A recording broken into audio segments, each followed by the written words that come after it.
Donc, je vais présenter nos deux intervenants. D'abord, Hélène. Bon, Hélène Delmas, vous la connaissez. Vous connaissez. Le GREP la connaît et elle connaît le GREP puisqu'elle est intervenue il y a un peu plus d'un an lors d'une table ronde que nous avions organisée sur les bifurqueurs, c'est-à-dire ces gens qui, à la suite de leurs études, ne font pas le parcours professionnel qui était prévu pour eux. Voilà. Donc, elle est intervenue en ce cadre. Donc, Hélène donc, a fait l'école d'agro de Purpan. Et ensuite, elle a travaillé au Crédit Agricole, elle a travaillé dans une coopérative. Et puis finalement, elle a décidé de s'installer comme agricultrice bio dans le Roaguet, où elle élève des poulets qui sont très bons, je vous le signale. Donc voilà. Et elle est par ailleurs secrétaire de la Confédération paysanne 31, c'est ça? Et porte-parole de la Confédération paysanne pour l'Occitanie. Et ensuite, Gilles Laferté. Gilles Laferté, c'est un sociologue. Donc, il a fait des études de sociologie. Il a fait une thèse de sociologie à l'ENS. Et ensuite, il a travaillé à l'INRA, donc comme sociologue, depuis 2003. Donc, depuis 2003, il travaille donc, comme sociologue à l'INRAE, à Dijon. Et il s'intéresse spécialement à tout ce qui est sociologie des espaces ruraux. Voilà. Donc, il vous en dira un peu plus. Donc, donc comme on a mis sur pied la conférence un peu, disons, assez rapidement, donc c'est Marjorie Alain qui a gentiment accepté de jouer le rôle d'intervieweuse, et donc je vais lui laisser la parole. Voilà, je vous remercie. Donc, je vais poser quelques questions qui vont normalement refléter l'esprit des porteurs. Je suis particulièrement intéressée puisque je suis moi-même présidente d'une AMAP, d'une association pour le maintien de l'agriculture paysanne. Donc, je fais ma petite BA dans mon coin à Tournefeuille. Alors, je pensais organiser ça en 3 temps. Le constat, les, les, les raisons et les actions pour lutter contre le malaise paysan et ensuite se projeter comment on peut aller au-delà de ce qui ne marche pas. Alors, vous commencez dans l'ordre que vous voulez, mais voilà, je pense que c'est plutôt à Gilles de nous faire un petit historique et quand on parle de malaise paysan, c'est quoi le malaise paysan? Il me semble que ça fait plusieurs années qu'on en entend parler. Est-ce qu'il a évolué dans le temps? Et qu'est-ce qu'on peut en dire d'un point de vue sociologique? Est-ce que ça dépend des territoires, par exemple? Et en particulier, quels sont les chiffres réels sur le suicide, qui est plus un résultat du malaise paysan et un symptôme. Mais voilà, tous les chiffres, quelques chiffres. Si vous avez quelques slides, je crois, sur ces sujets, ça peut être intéressant de poser l'état. Oui, donc ce que je vais, c'est vraiment à très très grands traits, je vais vous donner quelques éléments à la fois sémantiques, discursifs sur comment ont été décrits et compris les mots pour décrire le groupe agricole et quelques éléments sociologiques de grandes variables qui différencient le groupe, permettant de positionner un petit peu de qui on parle. Et donc, du point de vue, le mot malaise paysan est très marqué par le mot paysan, dont une partie des groupes agricoles contemporains ne se reconnaîtrait certainement pas dans le terme de paysan. Revendiquant d'être des entrepreneurs ou des exploitants agricoles, des chefs d'entreprise, beaucoup plus que des paysans. Donc le mot paysan a une histoire qui, je trouve, très, très intéressante, qui part d'un stigmate aujourd'hui à une revalorisation selon là où on se place dans l'espace agricole ou dans l'espace social. Et donc, je voulais juste vous rappeler ça, la figure paysanne ou les sociétés dites pendant longtemps paysannes renvoyaient à l'idée d'une tradition qui s'opposait à la société moderne. Et pour les sociologues, c'est un énorme casse-tête de Marx aujourd'hui, l'impossible classification des groupes agricoles dans une structure de classe. Ah oui, l'idée que les paysans ont fasciné les sciences sociales comme étant en quelque sorte les indigènes de l'intérieur, avec un vocabulaire scientifique spécifique autour du paysan, du village, comme séparé de la société moderne, et qu'il fallait donc y apporter des lunettes singulières. Et de la même manière qu'on étudiait en anthropologie les indigènes des colonies, on étudiait les paysans de l'intérieur par le folklore et l'ethnologie de la France. Et toute la sociologie rurale qui se développe à partir des années 50, c'est toute une histoire de la fin de concepts spécifiques appliqués au monde agricole, au monde ruraux, c'est une succession de titres, de succès de librairies autour de la fin des paysans, dont le livre sans doute le plus connu est celui d'Henri Mandras, le sociologue sans doute le plus visible pendant longtemps sur les espaces ruraux. Et donc, qu'est-ce que cette fin? Cette fin, c'est l'idée qu'ils sont désajustés à la société de classe, c'est-à-dire à la société salariale contemporaine, à la fois détenteurs de moyens de production, mais vivant comme des classes populaires en étant sous-dotés scolairement et avec des revenus qui sont loin, par une certaine partie, du calcul économique de la société capitaliste contemporaine. Et donc, toute cette mise en transformation de l'agriculture par les lois de modernisation, par la mise en entreprise, par la certification des compétences, par le diplôme, a été progressivement jouée par les agriculteurs. Et aujourd'hui, cette idée qu'on passe du paysan aux agriculteurs, c'est l'idée qu'on justement normalise un groupe social par un ensemble de dispositifs jusqu'à aujourd'hui. Alors, reprendre le mot de paysans aujourd'hui, je pense que ma voisine pourrait sans doute très très bien le décrire, c'est justement revendiquer quelque chose contre une société moderne qui serait malade de certains excès marchands, qui serait malade de certains excès d'exploitation économique en revenant à un autre mode de calcul. Et le mot paysan, pour le coup, il devient à l'avant-garde des pratiques sociales contre ce stigmate qu'il a été. Donc, j'avais quelques images pour vous montrer le stigmate. Donc, on s'empresse de le muséographier, le paysan, pendant longtemps, et on empresse de muséographier l'ensemble des fêtes et des rituels qu'il y a autour de lui. Donc là, je vous donne quelques exemples. Le musée des arts et traditions populaires, qui est devenu le MUSEM, a des collections incroyablement riches pour en parler.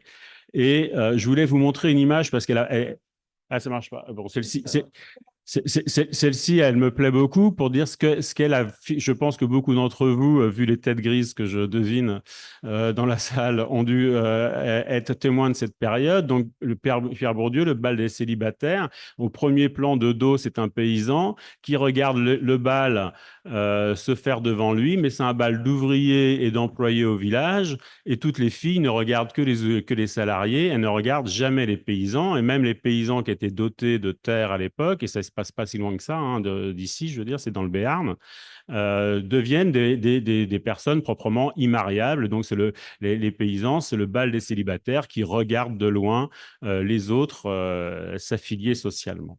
Donc là, juste, je dis deux mots sur les transformations successives contemporaines. Longtemps, les agriculteurs ont retenu la démocratisation scolaire pour essayer de garder des repreneurs. Aujourd'hui, ce n'est plus le cas. Les enfants sont massivement à l'école, ils jouent massivement la stratégie scolaire. Et donc, dans les grandes exploitations dotées de capitaux économiques et culturels, les enfants quittent par le haut l'agriculture par les diplômes. Et dans les petites exploitations, on cherche des repreneurs, mais comme l'exploitation est peu rentable, il y a toujours une déperdition par le bas. Donc, l'évaporation a quand même été transformée aujourd'hui. On a la construction d'un groupe agricole très différencié. Alors, je peux peut-être donner deux, trois éléments de différenciation. Ouais, je vais vite parce que j'avais des images, mais alors différenciation politique et syndicale. Donc ça, c'est la représentation. Le base bleu, c'est FNSEA, JA. L'orange, c'est coordination rurale. Le noir, c'est la Confédération paysanne. Donc sur les 20-30 dernières années. Mais donc on a un bloc tripartite, alors qu'on a longtemps eu un monobloc syndical quand même important. Et donc, du coup, avec une vision et des projets politiques syndicaux qui sont assez différenciés et qui renvoient, même si on a globalement une incapacité à calculer les revenus des agriculteurs, c'est une horreur et c'est pas... Là, je vois qu'il y a des économistes de l'INRAE qui sont là, ils me diront certainement pas le contraire. Mais il y a quand même une progression moyenne des revenus, mais par contre, des très, très fortes disparités entre les types de structures. Et donc là, c'est une façon de le montrer. Et là, c'est une autre façon de le montrer. Et donc, comment dire, et c'est très, très lié à la taille des exploitations en général, hein, selon le type d'exploitation. Mais donc, les structures les plus rentables sont dans les grandes cultures, le porc et le vin. Et ce qui est moins rentable, c'est l'élevage, notamment bovin-lait, avec des très fortes disparités de revenus sur ce qu'on peut recalculer, hein. Il y a vraiment, faut être très prudent. Et donc, cette disparité, et c'est là, je pense, une carte qui est intéressante pour la situation des mobilisations contemporaines. Pourquoi on parle très souvent du Sud-Ouest dans les mobilisations contemporaines? C'est pas la même agriculture que le Bordelais, qui est proche dans la viticulture, ou bien sûr le Nord-Est, où on a beaucoup de grandes cultures, ou le bassin parisien. Et donc, on a une disparité, même si souvent la FNSEA a réussi à produire une sorte d'unification de la cause agricole. Il y a une très forte disparité des cas agricoles. Et donc, parler des agriculteurs, pour un sociologue, c'est un peu une aberration, parce qu'il y a des fractions qui sont clairement dans la bourgeoisie, voire la très haute bourgeoisie française, on pense à la viticulture de luxe, et des fractions qui sont très, très, très nettement dans les classes populaires. Donc, peut-être que je m'arrête là pour une première réponse, ça fait déjà long, mais s'il y a d'autres éléments d'objectivation des revenus, du patrimoine, je pourrais en reparler. Et je pourrais aussi, s'il y a peut-être, vous vouliez m'interpeller sur les suicides. Ouais. Alors, les suicides, c'est très intéressant. Alors, oui, dit comme ça, c'est vraiment une vision scientifique, hein. Pour nous, comme objectivation, c'est le premier grand texte de sociologie, c'est sur le suicide, justement, comment un cas aussi individuel est finalement social, c'est-à-dire produit par des causalités qui dépassent les individus. Donc, la leçon d'Émile Durkheim sur le suicide, c'est de montrer que par les statistiques, on peut sortir l'analyse de ces successions de cas individuels, d'une analyse purement microscopique, mais il y a des phénomènes structuraux qui viennent expliquer des gestes aussi individuels. Et donc, sur l'agriculture, au début du XXe siècle, c'est le groupe qui se suicide le moins dans l'espace social. Pourquoi? Parce que c'est le groupe le plus enchâssé de relations sociales. C'est un groupe professionnel, familial qui tient bien. Et toutes les propriétés sociales qui tiennent le groupe au début du XXe siècle se retournent contre lui à mesure de la marche du XXe siècle. C'est-à-dire que la famille, aujourd'hui, on sépare les scènes. Donc, cumuler sa famille chez soi, dans son travail, c'est cumuler les conflits aujourd'hui, alors que historiquement, c'était une forme de soutien. Et donc, ça devient une cellule très compliquée du point de vue de tenir les rapports sociaux, familiaux et professionnels. Ça suppose des mises en hiérarchie dans la famille qui sont antinomiques avec les formes d'égalitarisme social que sont les familles. Et donc ça, ce n'est pas des explications mises en avant par les syndicats, hein. Ce n'est pas cet élément-là. Ils vont insister par contre sur les logiques de revenus. Et dans ces logiques de revenus, c'est du point de vue de l'observation sociologique assez difficile à discerner parce que certes, il y a un peu plus de suicides en bas de l'échelle sociale agricole, mais il y a aussi un sursuicide en haut de l'échelle agricole. Et donc, ce n'est pas nécessairement des conditions économiques, hein, qui font le suicide agricole. Ce n'est pas si évident que ça, l'analyse des chiffres. Par contre, ce qui est très visible dans l'analyse des chiffres, c'est une stabilité, voire un relatif déclin du nombre de suicides depuis une dizaine d'années dans le monde agricole. Les points hauts, c'est plutôt les années 80-90 et début des années 2010. Par contre, on a une forte politisation du suicide, une forte mise en récit du suicide agricole à partir du milieu des années 2000. Donc, on a une explosion du chiffre d'articles sur le suicide à partir de ce moment-là, alors qu'avant, le phénomène est très présent, mais il n'est pas mis sous les lumières du débat public. Oui, donc juste pour reprendre les suicides, en fait, ce que aussi le syndicat majoritaire, la FNSEA, met en avant, c'est un suicide tous les 2 jours à peu près. Et c'est vrai que nous, au sein de la Confédération paysanne, ce n'est pas des sujets forcément qui nous intéressent, même s'ils sont importants, parce que c'est plutôt aussi le renouvellement des générations, donc essayer d'avoir un discours positif. D'où le mal-être agricole aussi, donc le peu de représentativité au niveau de la société. Au niveau national, on était un peu plus d'1 million d'agriculteurs fin des années 90. Aujourd'hui, on est à peine 400 000 en comptant les doubles actifs. Sur le département, aujourd'hui, on est à peu près à 5 000 agriculteurs. Les chiffres chambre d'agriculture, puisqu'il y a les élections chambre d'agriculture dans peu de temps, ont été révélés là, le mois dernier. On a perdu 600 agriculteurs en 6 ans, donc 60 agriculteurs par an, ce qui est quand même important comme chiffre. Et parallèlement à ça, donc une perte de 600 agriculteurs et en même temps, plus de 1000 emplois agricoles créés.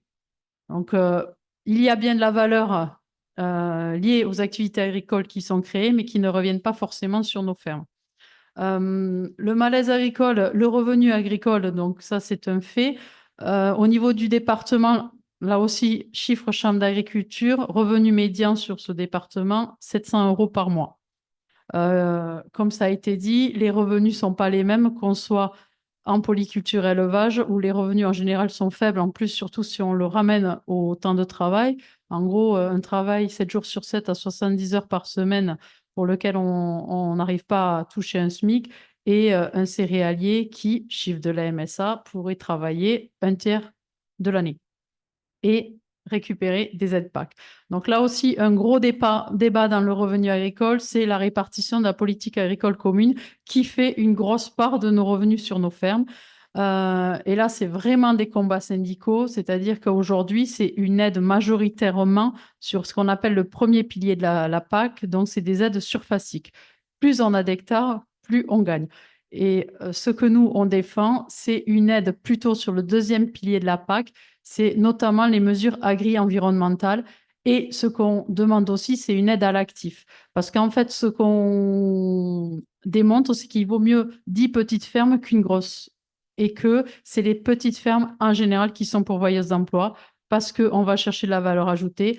On va créer des unités de transformation, que ce soit privées sur nos fermes ou en CUMA, coopérative d'utilisation du matériel agricole, donc des structures collectives qui permettent de mutualiser les moyens de transformation et également rechercher les circuits courts pour pouvoir être au plus près des consommateurs. Et ça, c'est bien ce qui fait vraiment la différence de nos combats syndicaux, c'est quel modèle agricole on veut. Et en effet, aujourd'hui, tous les syndicats sont de nouveau sur les terrains depuis le début de l'année. Donc en janvier, ce qui a mis le feu aux poudres, c'était les taxes liées au carburant, au GNR, au gasoil non routier, et également une crise sanitaire, la MHE, la maladie hémorragique qui concerne les bovins. Cette maladie est toujours d'actualité, donc c'est ce qui fait que, en grosse partie, ce sont les éleveurs qui sont mécontents, puisqu'il y a aussi la FCO, la fièvre catarrhale ovine, qui concerne et les ovins et les bovins, et que toutes les productions animales, quelle que soit la filière, sont touchées par des crises sanitaires. La grippe aviaire pour l'activité volaille, la peste porcine pour les cochons, la MHE et la FCO pour les bovins et les caprins. Donc en fait, on essaye par nos activités, on se dit oui, on fait de l'élevage, mais en fin de compte, l'élevage, excusez-moi du terme, mais prend vraiment cher puisque c'est des métiers qui sont déjà difficiles et qui sont vraiment soumis à de vraies crises sanitaires.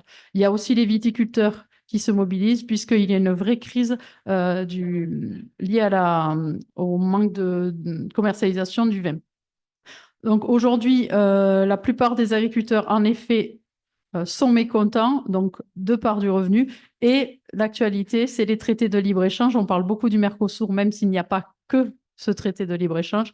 Le Mercosur, traité qui concerne quelques pays d'Amérique latine et l'Europe.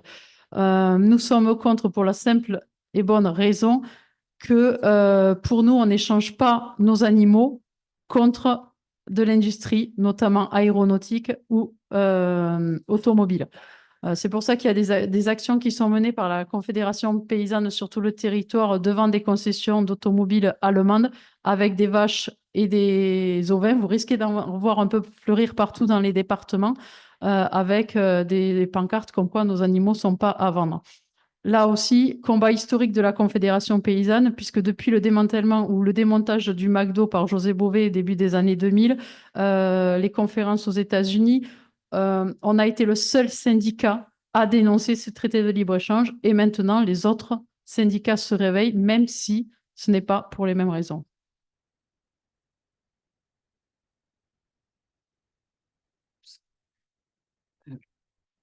Donc, merci. Effectivement, alors, on voit que c'est multiforme, en fait, les raisons du malaise paysan. C'est pas que l'aspect PAC, il y a les aspects crise sanitaire, et ça dépend effectivement très localement de chaque spécificité du métier des différents paysans. Mais j'aimerais avoir une vision globale par rapport à Ce qu'on dit aussi que les paysans souffrent de cette accumulation de réglementation, que c'est la PAC qui nous contraint, qu'on ne peut pas tout faire comme on veut. Et donc, arrêtons l'Europe. Voilà. Alors que là, on vient d'entendre que oui, il peut y avoir des intérêts, puisqu'effectivement, ça peut favoriser certains bons comportements vertueux vis-à-vis de l'environnement notamment. Mais voilà, cette sensation de réglementation, d'administration, c'est finalement pas le plus important dans ce qu'on vient d'entendre, qui expliquerait le malaise.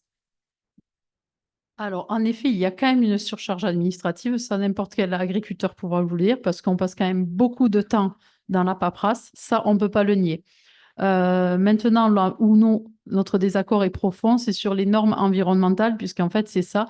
Et aujourd'hui, l'État, c'est vraiment là un effet d'annonce avec un contrôle unique sur les fermes, puisque, en fait, par exemple, moi, à titre personnel, je peux avoir un contrôle pour la politique agricole commune, donc sur les aides qui viennent de l'Europe. Je suis en agriculture biologique, donc là aussi, c'est un certificateur, un organisme certificateur indépendant qui vient, donc qui n'a en rien un lien avec la politique agricole commune. Je peux avoir des contrôles sanitaires de la DDPP, donc les services vétérinaires qui viennent voir si notre cheptel est sain.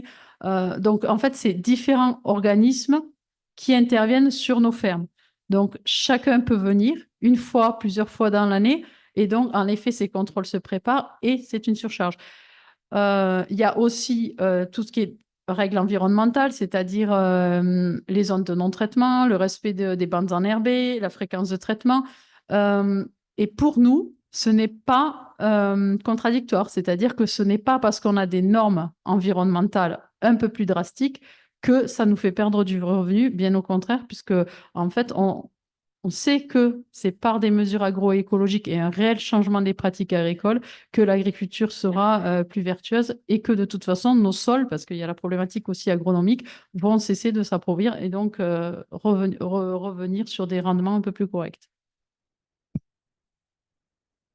Sur les histoires de normes et de réglementation, ce qui est assez intéressant de regarder, c'est qu'il y a un front commun sur l'idée de lutter contre la norme selon les agriculteurs, mais quand on regarde dans le détail, les syndicats ne tiennent pas du tout les mêmes discours. Et globalement, autant du côté et quand ils déplacent le regard d'un côté ou d'un autre de l'Atlantique, notamment dans la perspective du Mercosur, ils vont revenir sur les normes justement contre celles appliquées au Mercosur, qui sont beaucoup plus légères, notamment au Brésil, sur la viande et sur des considérations environnementales. Donc, ce qui est assez saisissant, c'est qu'on a un curseur, on va dire, acceptant les normes environnementales du côté de la Confédération paysanne pour la transformation, voire l'accélération des transformations agricole et agroécologique. Et par contre, du côté de la coordination rurale d'une partie de la FNSEA, c'est beaucoup plus critique jusqu'aux réformes et aux normes environnementales, parce que c'est le modèle agricole plutôt libéral de marché qui est leur référent. Donc, il y a une double discussion. Il y a les normes administratives que là-dessus, ils sont tous d'accord. Même la Confédération paysanne dit le trop-plein. Par contre, les normes environnementales, oui, mais des normes environnementales qui seraient homogènes alors à l'échelle du marché européen à minima, parce qu'il y a déjà des différenciations selon les pays, et plus encore pour eux à l'échelle mondiale quand on crée enfin mondial en tout cas dans le cadre d'un accord de libre-échange, pour que s'il y a libre-échange, il y a homogénéité des règles économiques qui s'appliquent à chacun. Donc, pour eux, c'est un enjeu énorme autour de la norme quand même. Voilà, les clauses miroirs du Mercosur. Pardon, c'est vrai que j'ai un micro, excuse-moi. Oui, sur le Mercosur, j'aimerais effectivement qu'on réexplique que pourquoi d'autres pays étaient pour les lois de libre-échange, dans le sens que eux, ils voyaient le verre dans notre côté, c'est-à-dire côté export, et ils exportent peut-être plus que nous pour justifier ils veulent faire du chiffre d'affaires, puisque s'ils n'ont pas marché de l'Amérique du Sud, ben, ils perdent beaucoup d'argent. Alors qu'inversement, j'ai vu que la France, on est les premiers exportateurs de pas mal de choses. Donc pourquoi nous, l'export, finalement, ça nous intéresse moins que cet aspect opposition des normes, non-respect d'un côté, où on va importer des produits qui ne respectent pas l'environnement alors qu'on nous impose, nous, ces contraintes. Voilà. L'équilibre, il se fait comment au niveau français? Bon, moi, je dirais pas que la France forcément est contre le Mercosur, c'est plutôt la population agricole, des agriculteurs qui sont, c'est vraiment une corporation. Parce qu'après, si vous parlez à l'industrie aéronautique ou l'industrie automobile, ils sont favorables au traité de libre-échange, puisqu'en fait, on exporte, par exemple, des avions et des automobiles, et par contre, on va importer du bœuf, de la volaille et notamment du soja, OGM. Et on exporte du vin. Mais on n'a pas besoin. Alors, nous, c'est ce qu'on dit aussi, c'est qu'on n'est pas contre les échanges commerciaux, soit bien clair, mais on est contre ce type de, de traité, en fait, qui met à mal tout un pan de l'économie agricole et du modèle agricole. Il n'y a pas de travaux très récents là-dessus sur la construction de la position politique française dans le Mercosur, mais là, ce qui apparaît comme ça pour un analyste un peu distancié, singulier, c'est quand même une position en Europe à la pointe, on va dire, ou à la plus contre le Mercosur, c'est la position officielle française. Et elle s'explique a priori selon deux logiques. Une qui est la description des forces économiques qui gagnent ou qui perdent de chacun des pays. Alors plus l'agriculture est faible, plus les pays européens sont signataires, hein, et plus leur agriculture est forte, moins ils sont signataires. Donc ça, c'est une variable qui est importante. Et après, plus la construction de la place politique du groupe agricole est forte dans un pays, plus le gouvernement va écouter ses agriculteurs. Et c'est vraiment typiquement le cas de la France, où les agriculteurs ont un poids politique énorme comparativement à leur taille démographique. Donc, chaque mobilisation agricole a un soutien dans la population que peu de groupes sociaux peuvent revendiquer, hein. Donc, il suffit d'une manif d'ouvriers à Paris, ils se font taper dessus, les agriculteurs, ils peuvent à peu près tout casser et ça va encore, hein. Donc, il y a une sorte de tolérance à la violence ou à la colère paysanne qui semble être nettement mieux acceptée dans la population. Et donc, pour un pouvoir politique, c'est très compliqué de jouer de l'écrasement de ce groupe parce que la population soutient généralement ce groupe en France. Je ne sais pas, alors, par rapport indirectement à ça, j'ai été interpellée à la lecture du résumé de votre livre sur l'aspect embourgeoisement et le fait que les agriculteurs, pour pas dire paysans, deviennent de plus en plus entrepreneuriat et rentrent dans le modèle capitaliste. Et donc, effectivement, avec ce clivage de ceux qui sont plutôt pour favoriser un petit peu le business, la croissance, et donc aussi aller vers l'export versus on veut dire ceux qui sont plus la branche écolo, qui vont être plus enclins à défendre les normes environnementales. Donc il y a ces deux aussi clivages. Comment vous l'expliquez cet aspect embourgeoisement et capitalisme? Enfin, comment voilà, vous allez l'expliquer mieux que moi? Oui, ce qui est assez comment dire, clair du point de vue du sociologue, c'est qu'on a une transformation importante du groupe agricole. Alors, c'est pas neuf, hein, ils ont subi je ne sais combien de transformations en peu de temps, hein. C'est quand même, alors, je l'ai dit rapidement, de paysans à agriculteurs, entrepreneurs. Et aujourd'hui, la fraction haute, alors moi, ce que j'ai étudié, c'est surtout sur les céréaliers, mais on pourrait le dire de d'autres fractions viticoles qui ont des bases agricoles à leur entreprise, mais tout leur honneur social, d'une certaine manière, c'est de sortir de l'agriculture et de développer plein d'autres activités connexes, de transport, moi, j'avais un agriculteur qui a monté un golf. Il était très, très fier d'avoir monté un golf parce que pour lui, c'était justement l'aboutissement de sa trajectoire. Il pouvait jouer avec les médecins de Dijon sur son golf. Et donc, ah oui. Ouais, voilà, excusez-moi. Et donc, oui, la trajectoire d'embourgeoisement, pourquoi? C'est vraiment pour moi un concept sociologique, dans la mesure où la plupart des mobilités sociales qu'on a étudiées en sociologie dans les récentes années partent beaucoup de la mobilité par le diplôme. La France est une société de diplômes.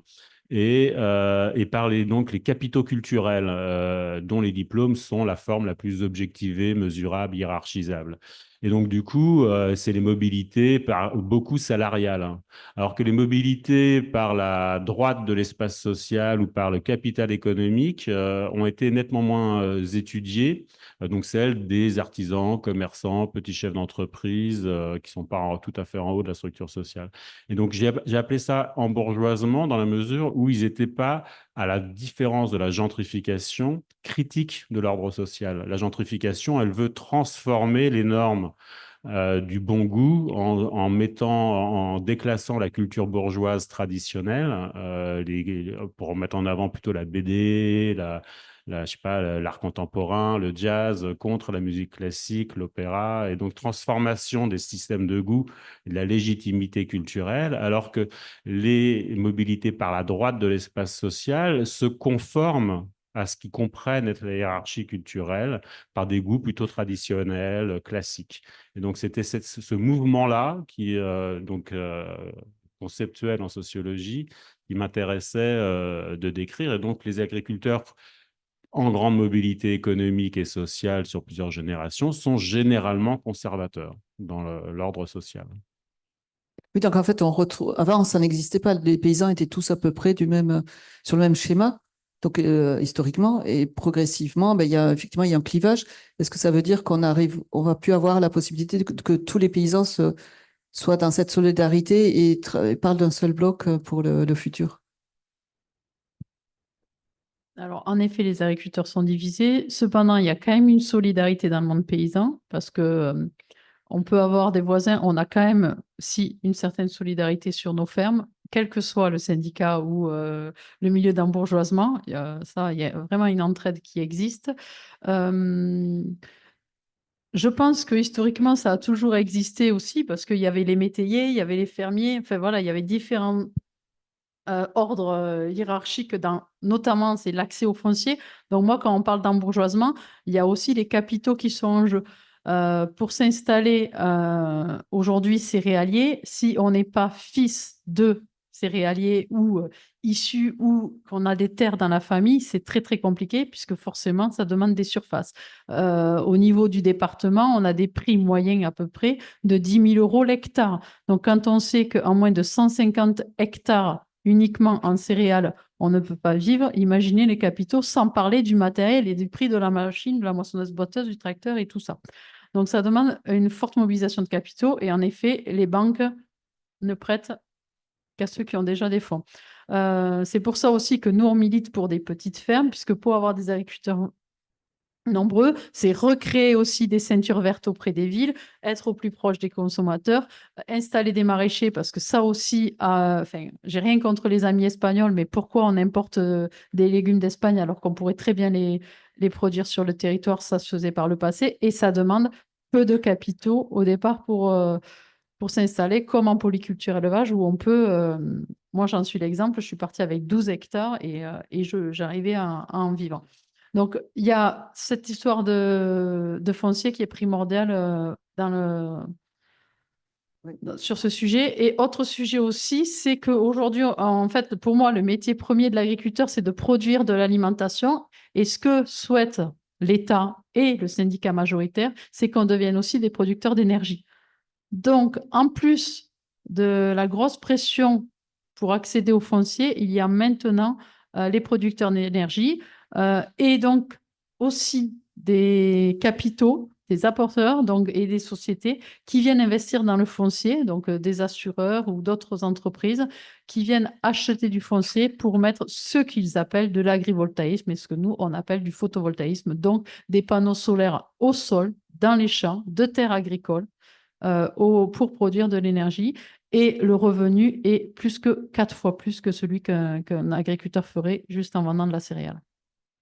C'est là où on voit que les capitalistes, les financiers viennent sur la terre, justement, des agriculteurs, en fait. Ils le détournent pour en faire autre chose que produire l'alimentation. Alors, oui, et c'est pour ça que le groupe agricole, dans le futur, il me semble qu'il va se diffracter, quoi. Il va être beaucoup moins, tenir l'unification dont vous parlez jusqu'à maintenant, même dans des syndicats différents, peut paraître de plus en plus illusoire, on a un problème de renouvellement dans l'agriculture. Et de manière un peu contradictoire, c'est un métier qui, à gauche de l'espace social, fait rêver. Et donc, il y a plein de gens qui sont cadres, qui demandent des formations pour devenir agriculteurs, pour s'installer, notamment dans les AMAP, ou pas que, hein, dans l'agriculture biologique.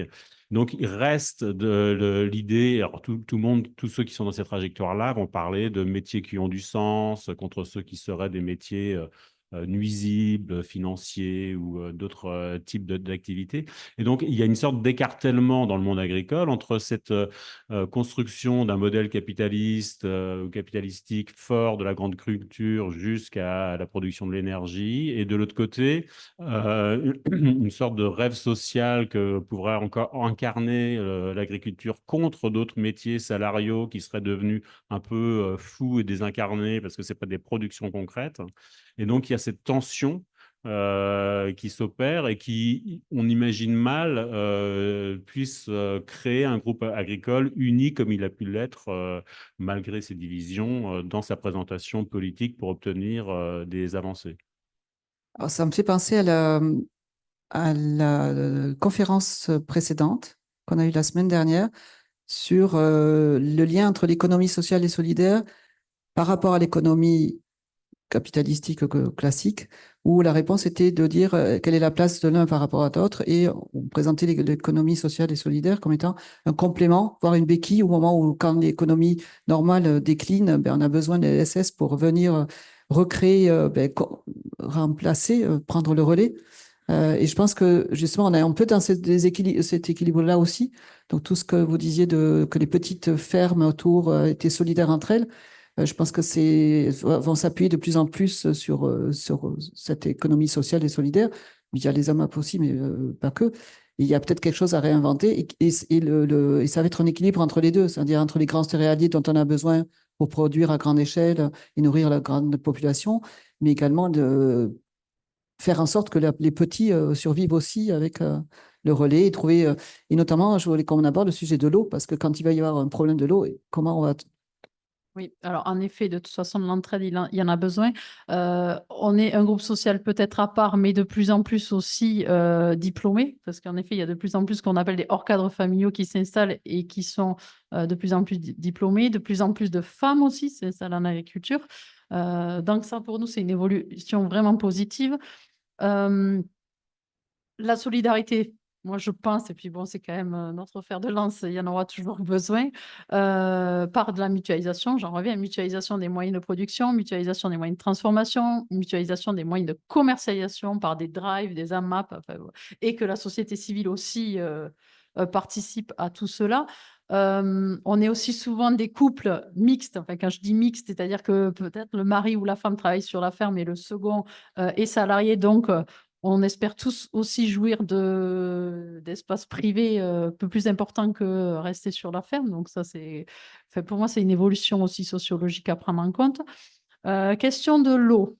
Donc, on est connu à la Confédération paysanne pour avoir un positionnement assez tranché. On n'est bien évidemment pas contre l'irrigation sur nos fermes, puisque de toute façon, c'est primordial sur certaines productions, notamment le maraîchage. Cependant, c'est toujours pareil, c'est de l'eau pour qui, pourquoi? C'est-à-dire pourquoi toujours du maïs semence irriguée, d'autant plus que, alors nous, on n'est pas trop concernés sur le département, mais je sais que dans le pourtour parisien, il y a de plus en plus de méthaniseurs, et donc mettre du maïs irrigué dans un méthaniseur, pour nous, ça, c'est hors de question. Donc, là, donc produire, oui, mais pour de l'alimentation et pour des cultures, donc l'irrigation pour des cultures à haute valeur ajoutée et qui sont en priorité pour la production alimentaire. Juste, effectivement, les évolutions du travail agricole elles sont importantes, hein. La France, par rapport à d'autres pays de grande tradition agricole, et notamment les pays du Mercosur, se caractérise historiquement par un modèle, ce qu'on appelait la 2UHT, c'est-à-dire le couple homme-femme qui travaille sur son exploitation. Mais ce modèle du travail familial, qui a longtemps été une invisibilisation des femmes, hein, sur les exploitations, mais qui a été une lutte juridique gagnée par les agricultrices en grande partie. Aujourd'hui, elle se redessine différemment parce que le travail familial décline. Et il y a beaucoup d'exploitations qui fonctionnent beaucoup plus avec du travail à façon ou des salariés agricoles. Et donc, il y a une forme de normalisation aussi de la forme entrepreneuriale, entreprise, sociétaire que prend l'agriculture. Elle est plus, c'est aussi cet ovni du point de vue des organisations économiques qu'elle pouvait être par rapport à l'économie non agricole. Et aujourd'hui, je ne peux pas prédire l'avenir, hein, parce qu'on ne sait pas trop si les petites structures, chose que politiquement on peut normativement souhaiter ou même moralement, citoyennement souhaiter, vont pouvoir tenir face à ces structures de plus en plus larges, grandes, qui tiennent beaucoup plus avec du travail salarial, qu'avec du travail familial. En sachant que les grosses structures aussi, pour parler du département que je connais bien, déclinent aussi. C'est-à-dire que même s'il y a un enjeu sur le foncier fort, j'ai des voisins qui ont entre 500 et 1000 hectares, ne cherchent plus à s'agrandir. Parce que derrière, gros problème de main-d'œuvre, gros problème de capitaux, gros problème de prise en conscience aussi de travailler des heures. Pourquoi? Donc, nous, on espère aussi que ce changement va intervenir rapidement pour pouvoir installer plutôt qu'agrandir. Il nous reste encore un petit peu de temps. Parce qu'il y a, on a parlé des réglementations, donc du rôle de l'État, on a parlé des agriculteurs, mais il y a une personne qu'on a oubliée, c'est le consommateur. Et je me demandais par rapport aux études sur les travaux, sur le territoire, les différences entre les différents territoires, est-ce que il y a des endroits où est-ce qu'il y a des choses qu'on peut différencier selon la relation entre les agriculteurs et leur environnement et donc les consommateurs proches? Est-ce qu'il y a des comportements différents et voilà et un levier par rapport au futur? Bah, il y a deux, moi j'aurais étendre, il y a consommateurs, il y a aussi structures sociales et les groupes sociaux qu'ils ont en face d'eux.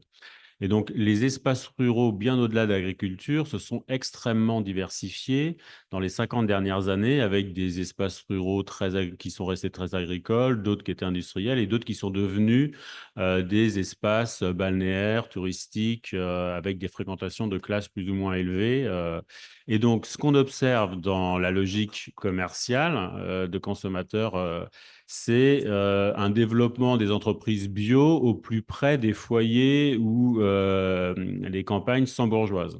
Donc, les bio vont être plus proches des côtes, vont être plus proches des grandes villes.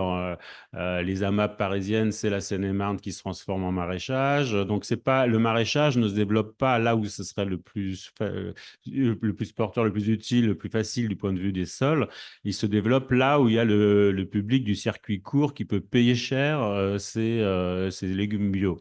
Hein. Donc, et ça, c'est très bien noté par les travaux des géographes, notamment à Caen. Il y a une grande tradition de géographie sociale. Ils ont affiné ce modèle. Donc ça, c'est assez net. Par contre, ce qui est frappant sur un autre versant, c'est sur le pouvoir local.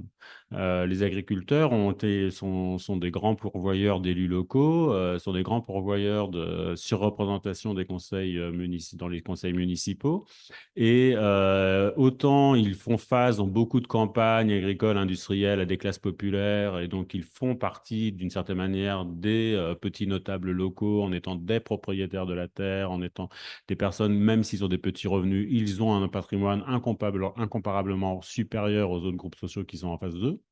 Mais dès qu'on arrive dans les campagnes un peu plus périurbaines ou avec des structures sociales qui vont vers le haut, vers les catégories touristiques, alors là, ils se font complètement écraser du point de vue des certifications, diplômes, des résidences secondaires qui sont là et qui sont en retraite et qui s'installent. Et donc, on a des vrais basculements de conseils municipaux et des minorisations, des mises en minorité, hein. Donc, le malaise paysan, il est aussi une mise en minorité des paysans au sein même des campagnes où ils sont désormais largement minoritaires par rapport aux autres groupes sociaux. Et donc, dans certains lieux, ça leur apparaît même violent puisque leurs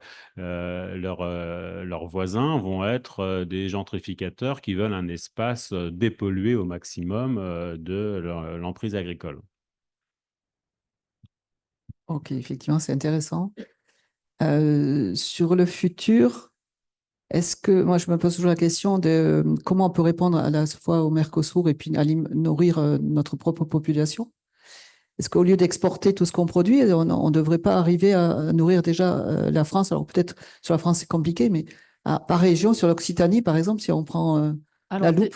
déjà au niveau de la SAU surface agricole utile, les chiffres le montrent, on peut être autosuffisant même en protéines, donc on n'a pas à importer. En fait, on pourrait produire plus ou moins localement, parce que forcément, on ne peut peut-être pas faire tous les fruits et légumes ici, quoique en Occitanie, on a la chance d'avoir une région très diverse et qui permet une pluralité des productions agricoles. Mais en effet, de toute façon, c'est aller chercher de consommer au plus près du producteur, de réduire les coûts, parce que l'empreinte carbone, comme par hasard, on ne la prend pas en compte dans les produits alimentaires. Et c'est ça aussi ce qu'on dénonce dans le Mercosur, c'est on ne prend pas en compte le transport maritime, alors que si on le taxait, pour changer du Mercosur, je pars de l'autre côté de la Nouvelle-Zélande, au lieu d'importer de l'agneau à 4 euros le kilo, il serait peut-être à un coût de revient bien plus supérieur, enfin, ou un coût ici d'achat, peut-être autour de 8 euros, ce que nous, on n'arrive pas à produire en dessous de 8 euros le kilo l'agneau en France, puisque bien évidemment, ce n'est pas le même modèle de production, ils sont en modèle extensif, mais on ne prend pas en compte les transports. Donc, pour nous, c'est une évidence de consommer au plus près du producteur. On se rejoint, bon, on va s'arrêter peut-être là, parce que je pense qu'on a suscité pas mal de questions. Je vais passer le micro, je vais m'occuper de passer le micro. Ça te va? Qui peut se lancer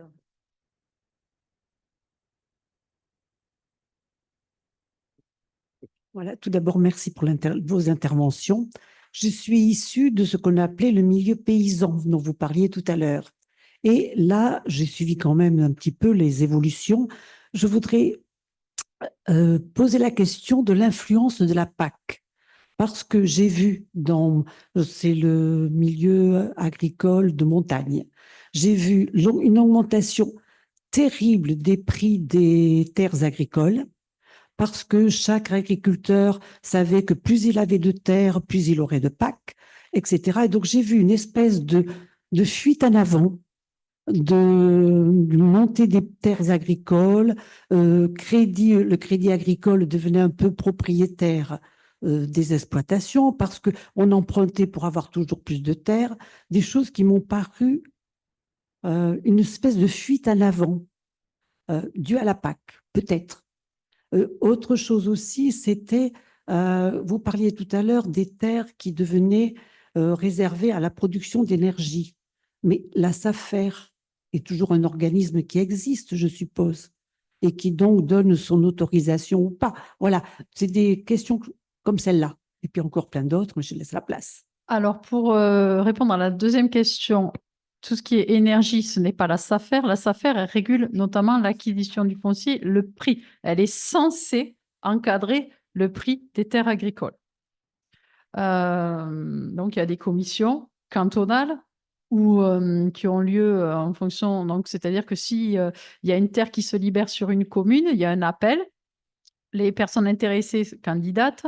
Il y a une commission cantonale où sont regroupés les syndicats agricoles, les élus locaux. Il peut y avoir des associations. Et il y a un avis consultatif. Et ensuite, c'est un comité technique qui se réunit une fois par mois dans chaque département, où là, c'est un avis décisionnaire avec chambre d'agriculture, conseil départemental, syndicat. Et c'est là où il y a octroi de la terre à telle ou telle personne en fonction de grilles de priorité. On appelle le schéma des structures. Donc, si on est jeune agriculteur, si on est en bio, en fait, il y a un cumul de points. Si les terres sont attenantes à des terres que l'on peut avoir déjà, on est prioritaire. Donc, la SAFER a ce rôle-là. Pour le photovoltaïsme, c'est la CDPNAF. C'est un comité départemental d'espaces naturels et forestiers qui se réunit aussi une fois par mois. Dans chaque département, il y a à peu près une trentaine de personnes. Donc, moi, j'y suis par exemple pour le département de la Haute-Garonne. Il y a donc les syndicats, les représentants de maires, représentants du conseil départemental, syndicat des propriétaires, syndicat des chasseurs, associations environnementales. Enfin, il y a pas mal de monde et c'est là où tous les projets sont analysés, que ça vienne du terrain à bâtir, des changements de carte communale, de PLUI, jusqu'à tout ce qui est changement de destination pour des terrains agricoles. Donc voilà, donc c'est pas la SAFER. La première question, c'était la politique agricole commune qui encourage en gros l'agrandissement des fermes, si je résume. Oui, mais pas que. La politique agricole commune, ce que je disais, c'est lié à l'aide surfacique. Donc, en gros, 70% peut-être des aides liées à la surface. Mais il y a aussi le fait que l'agriculteur, pour tirer du revenu, doit produire. Et pour produire, il lui faut des surfaces. Voilà. Si j'ai répondu. En tout cas, on a un économiste dans la salle, je ne sais pas si je peux, qui est spécialiste de la PAC. Donc, le lien entre la PAC et le prix des terres, j'imagine que les économistes l'ont bien travaillé. Je ne connais pas exactement la subtilité, mais je pense que quelqu'un ici connaît la réponse. Mais par contre, ce qui est évident, c'est que les gains de rendement successifs dans le temps, par le progrès technique, fait que, et la baisse des prix, fait que mécaniquement, chaque agriculteur devait avoir plus de terres de génération en génération pour simplement se maintenir. Donc, il y a un phénomène d'exclusion des petits qui est mécaniquement lié au progrès technique. Alors, le prix des terres versus l'argent investi dans l'Europe par la PAC qui ferait augmenter les prix, le mécanisme jusqu'où il est déterminant, je ne sais pas. Ce que je voulais aussi, c'est tout ce qui est moyens de production qui ont augmenté aussi. Le coût du matériel et tout ça. Et donc, derrière, des amortissements, des taux d'emprunt qui sont plus importants et donc des coûts de revient plus importants. Oui, un mot, je pense qu'il faut voir qu'il y a eu deux PAC. La première PAC jusqu'à la réforme de 92 et des années suivantes, il n'y avait pas du tout cet effet parce que en fait, la dépense passait par les marchés. C'est-à-dire qu'on fixait un prix européen pour certaines productions et par le jeu de taxes sur les importations ou de restitution, etc., on essayait de faire tendre les prix vers ce prix défini, garanti, entre guillemets, au niveau de la PAC. Donc, ça n'avait pas un effet particulier sur le foncier. Par contre, ça a été critiqué parce qu'à ce moment-là, il y a eu des négociations internationales et jusque-là, disons, la politique agricole était exclue de ce qu'on appelle le GATT, c'est-à-dire du règlement des échanges internationaux. Donc, il y a eu Uruguay-Rune, enfin un certain nombre de négociations pour ramener l'agriculture dans la règle des échanges internationaux. Et à ce moment-là, la réforme de la PAC a conduit à remplacer ces aides sur les marchés à des aides individuelles. Et ces aides individuelles, comme ça a été dit, ça a été en plusieurs étapes, mais en gros, sont au niveau des surfaces pour la majorité. Et effectivement, elles conduisent à une concurrence pour s'agrandir et elles conduisent dans certaines situations, comme vous l'avez relevé, effectivement, une augmentation du prix des terres. Mais ces deux, et actuellement, c'est bien le problème. Et donc, du coup, on a misé renforcer sur une agriculture exportatrice. Et en fait, l'Europe n'est pas assez puissante dans le monde pour pouvoir contrôler les marchés agricoles. Et donc, en fait, c'est une illusion. Et dans les bagarres actuelles, c'est en partie pour défendre au nom d'une fausse conception de la souveraineté alimentaire qui ne peut pas se concevoir au niveau mondial, qui doit se concevoir au niveau national, comme c'était le cas avant avec la politique, la première PAC, disons. Et il y a une illusion des exportations, c'est toujours aller plus loin pour exporter, s'agrandir, etc. Mais enfin, ça ne peut pas aller dans ce sens-là, quoi. Oui, on va en profiter. Après, il y aura Claudine qui avait une question. Il y avait Roger à distance qui voulait poser une question. Oui, bonjour à tous et aux intervenants. Merci de toutes vos explications sur ce malaise paysan, mais je voulais un peu revenir à ce qui s'est passé depuis 2015, où des manifestations des paysans, il y en a eu de très nombreuses. Évidemment, en 2015, il y a eu les États généraux de l'alimentation qui ont conduit à la loi Egalim, et on en reparle de temps en temps, et donc je voulais savoir, d'un point de vue social et d'un point de vue du producteur, euh, comment ils voient maintenant les résultats de cette loi Egalim dont on reparle assez régulièrement quand on voit le prix du lait, quand on voit un certain nombre de questions sur les marchés.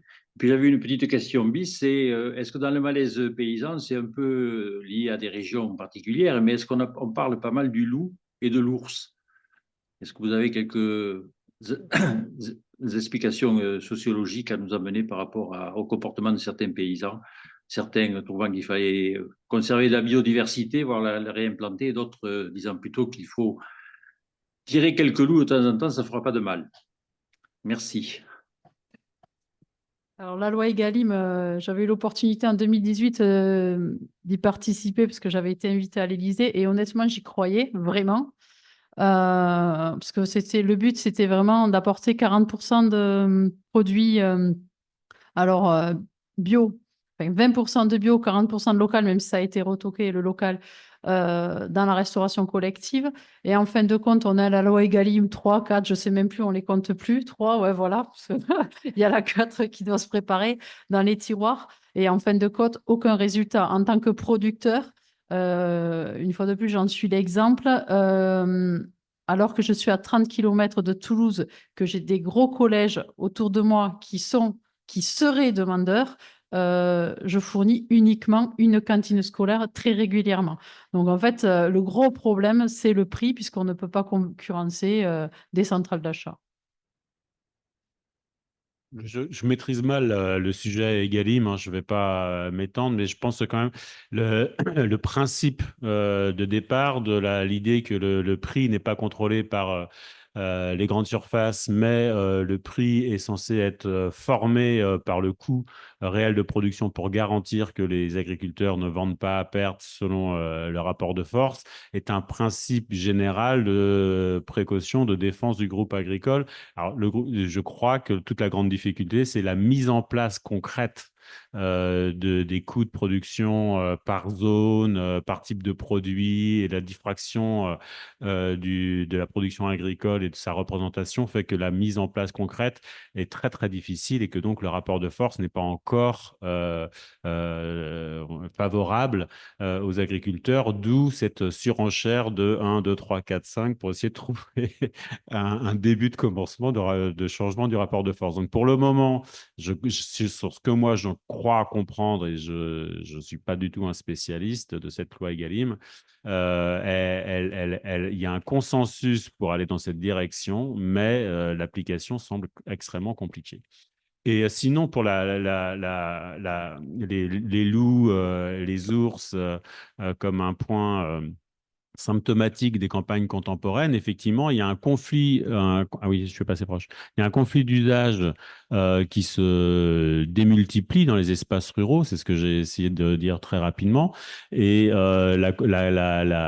l'usage productif classique autour de l'agriculture, autour des bois, autour aussi du tourisme pour certaines zones peut être en concurrence avec des usages récréatifs qui peuvent être touristiques ou peuvent être naturalistes de la campagne, et que donc, du coup, à mesure qu'on a fait revenir dans les campagnes des populations qui ont d'autres projets qu'un projet productif, mais qui ont un projet résidentiel autour des aménités de la nature, des paysages, de l'air pur, le conflit d'usage, il est nécessairement devant nous et de plus en plus devant nous.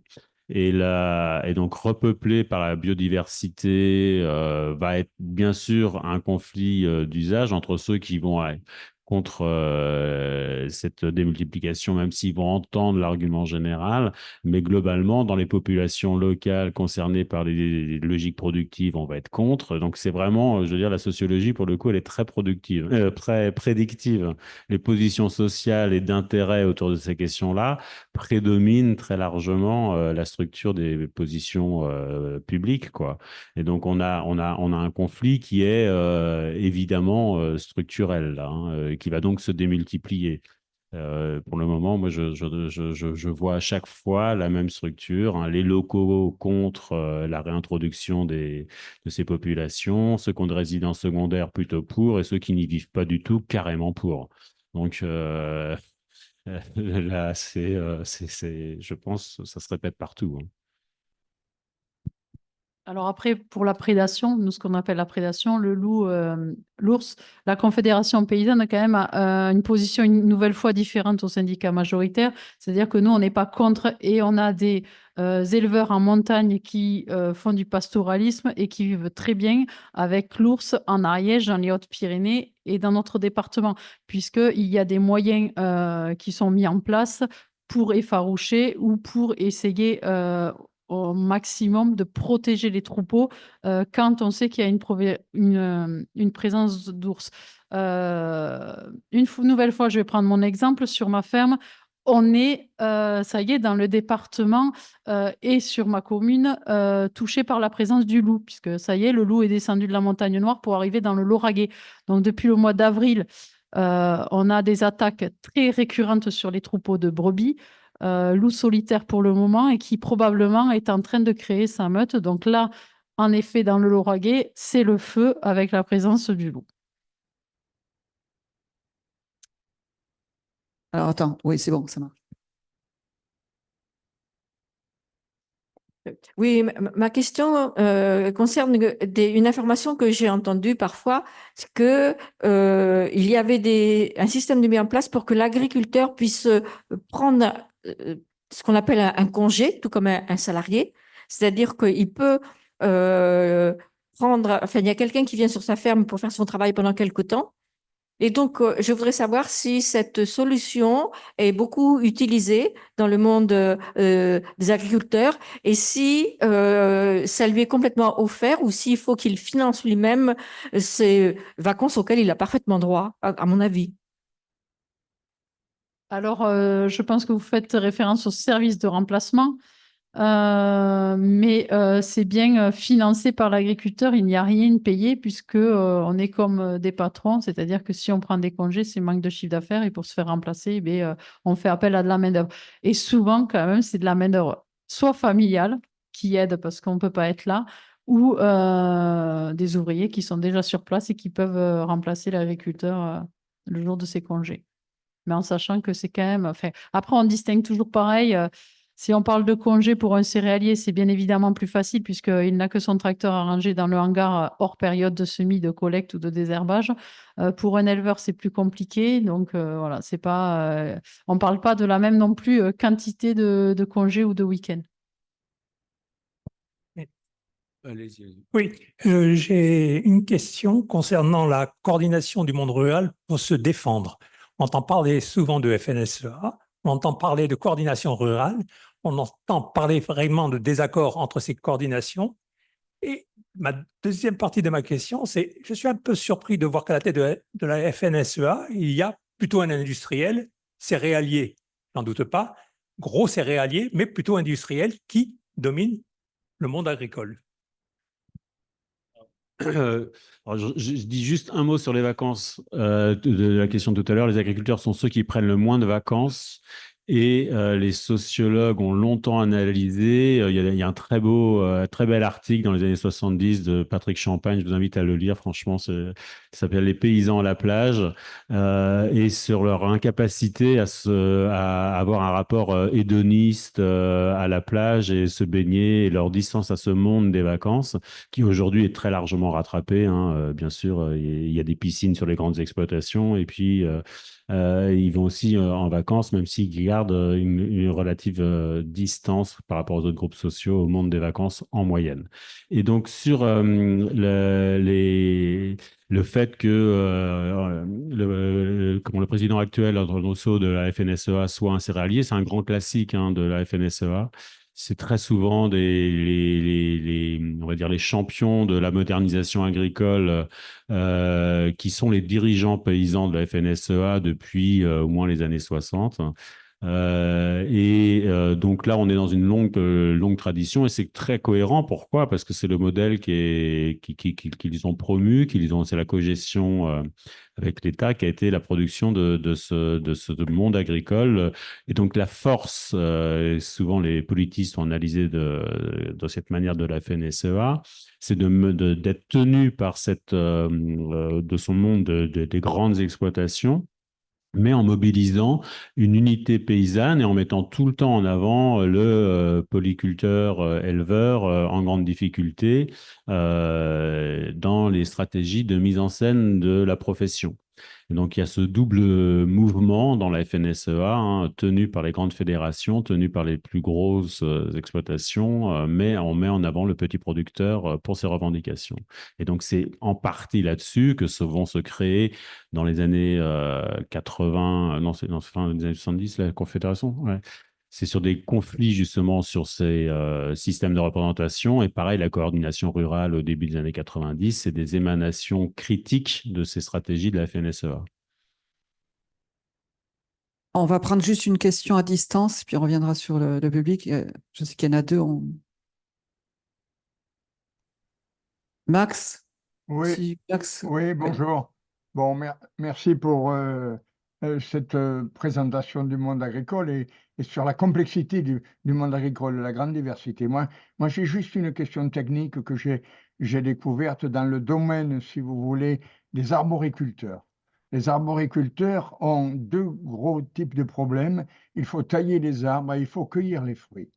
Et ça me paraît assez extraordinaire de voir les problèmes qu'ils rencontrent pour ces deux tâches, tailler des arbres et récolter des fruits, parce que bien sûr, on doit recruter des employés temporaires, et l'employé temporaire est extrêmement difficile et peu fiable. Hein, moi, je connais des gens qui travaillent dans la région d'Angers, par exemple, et ils sont très près de Trélazé. Il y a 600 chômeurs à Trélazé, et ils ont besoin d'une vingtaine de personnes pour la cueillette dans leur propriété. Eh bien, il faut vous dire que le chômeur de base est une période très fragile. Hein, il vient 2-3 jours et puis il est vite malade. Et alors après, qu'est-ce qui se passe? Il y en a certains qui vont embaucher du Polonais, du Roumain, et qui sont extrêmement ostracisés par la population. Alors comment ça se règle cette histoire-là? Parce que je pense que c'est pareil dans la vallée de la Garonne ou dans le Val-de-Loire. Hein, quel est le statut des employés temporaires? Comment on peut les recruter? C'est souvent des immigrés. J'ai entendu qu'en Corse, on cueille les mandarines avec des Marocains. Donc, comment vous voyez cette contribution? Parce que dans l'arboriculture ou les légumes, c'est très important. Alors, je connais pas très bien ce monde, mais de fait, il y a énormément d'exploitation des main-d'œuvre occasionnelles dans l'agriculture française. Et donc, il y a des dissimulations de contrats. C'est vraiment un monde très difficile à objectiver, à part des enquêtes qu'on dit ethnographiques, c'est-à-dire aller concrètement sur place, parce que les statistiques, on sait très bien qu'elles vont être très poreuses, parce que c'est un monde extrêmement sous-déclaré. Effectivement, il y a selon les types de production, donc dans le maraîchage, l'arboriculture ou le vin, il y a une nécessité très cyclique de main-d'œuvre, et la figure de l'étudiant ou de la main-d'œuvre familiale tend à être progressivement remplacée par la figure de populations immigrantes. Je ne dis pas que l'une a complètement, c'est complètement substitué à l'autre, mais je ne suis pas certain qu'on ait des données très fiables sur ces points-là. Et par contre, on a beaucoup de points d'alerte sur des formes d'exploitation de main-d'œuvre temporaire, hein. Donc, voilà, une réponse mal informée, mais un point d'attention, effectivement, sur les relations de travail qui semble très compliqué à objectiver pour nous pour le moment. Je prends une question dans le public. Bonsoir. Quelle est la place de tous ces gens, je crois qu'ils sont nombreux, qui entrent en agriculture entre 30 et 40 ans, après avoir travaillé 10 ou 15 ans dans un tout autre domaine, comme vous, Hélène, mais qui, contrairement à vous, n'ont pas une solide formation de base, mais seulement une formation donnant à Reims ou ailleurs, et sont en malaise parce qu'ils se heurtent aux réalités d'un métier extrêmement difficile. D'autre part, comme le soulignait Marjorie, le débouché des agriculteurs, c'est le consommateur, c'est les consommateurs, c'est nous. Ne faudrait-il pas arriver à tisser un réseau beaucoup plus solide de vente directe, de magasins de producteurs, etc., pour recréer ce lien entre le producteur et le consommateur? Alors, par rapport aux paysans qui s'installent et qui ne sont pas qualifiés, de toute façon, on n'est pas qualifié sur tous les domaines, même en ayant fait des études. Moi, j'ai dû tout réapprendre par rapport à ma formation, puisque en école d'ingénieur d'agriculture, on ne nous parlait pas d'agriculture biologique. Et quand j'allais frapper à la chambre d'agriculture, voir les techniciens, donc en fait, c'est tout un réseau d'entraide et on va voir le voisin et puis on va voir comme ça et on s'auto-forme et on se forme tout au cours de sa vie. Donc en plus, on travaille avec du vivant, donc on fait face à des aléas des fois qu'on n'a pas vus. Donc pour moi, c'est vraiment, et là on en revient à c'est de l'entraide.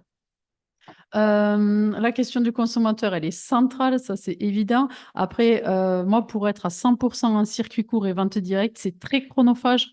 La production, sur mon temps de semaine, ne prend peut-être que 20% de mon temps. Contre le reste, c'est de la transformation et de la commercialisation. Donc, c'est du temps qu'on ne passe pas sur notre ferme, alors que notre métier premier est de produire. Les magasins de producteurs, oui, ça fonctionne. Là aussi, il faut une réelle équipe qui s'entende, donc parce qu'il faut que ce soit des projets bien réfléchis sur du long terme. Donc, les magasins de producteurs, il y en a, certes pas suffisamment. Et la Confédération paysanne du département a créé depuis 2020, parce que 2020, c'est une étape, une date très importante pour nous, puisqu'on nous avait supprimé les marchés de plein vent au profit des grandes distributions. Et ça, moi, je ne l'oublierai jamais en m'expliquant que c'était dangereux d'aller directement au consommateur. Donc, 2020, on a créé, avec l'aide de la Confédération paysanne, Direct Paysan, donc c'est un drive de producteurs. On l'a commencé dans le Lauragais, on avait 10 points de distribution et aujourd'hui, on a 3 groupes locaux qui sont montés avec chacun une dizaine de producteurs et on essaye de fournir au plus près des consommateurs. Le consommateur a une semaine pour commander, c'est un drive classique en ligne, paiement en ligne, bon certes, ça, voilà, mais c'est comme ça.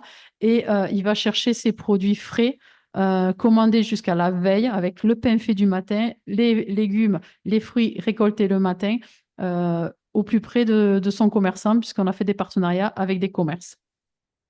Ça, c'est une des réponses que je peux vous apporter, ou après, c'est les marchés de plein vent.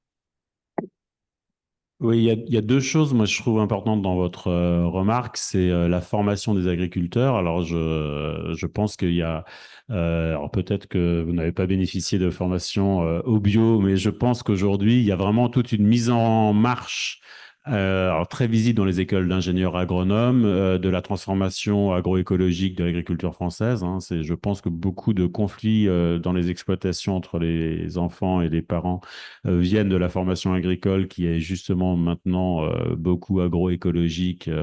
Plus on monte dans la hiérarchie scolaire agricole, plus on est vers des modèles agroécologiques. Donc, il y a un enjeu de la transformation par la maîtrise de la formation agricole. C'est vrai qu'en France, il y a un déploiement de systèmes de formation agricole qui est quand même très riche. Hein. Donc, c'est une force pour et qui est singulier. Hein, quand vous regardez la composition genrée des écoles d'agriculture aujourd'hui, elle est très majoritairement féminine. Et on les retrouve moins dans la structure de l'emploi. Hein. Bien sûr, il y a un peu plus de femmes qu'avant, mais comme je le disais, et comme il y a une sorte de dilution du travail familial pour une structure salariée, et ben, elles sont plutôt les femmes dans le para-agricole, dans les structures autour du monde productif et des exploitations.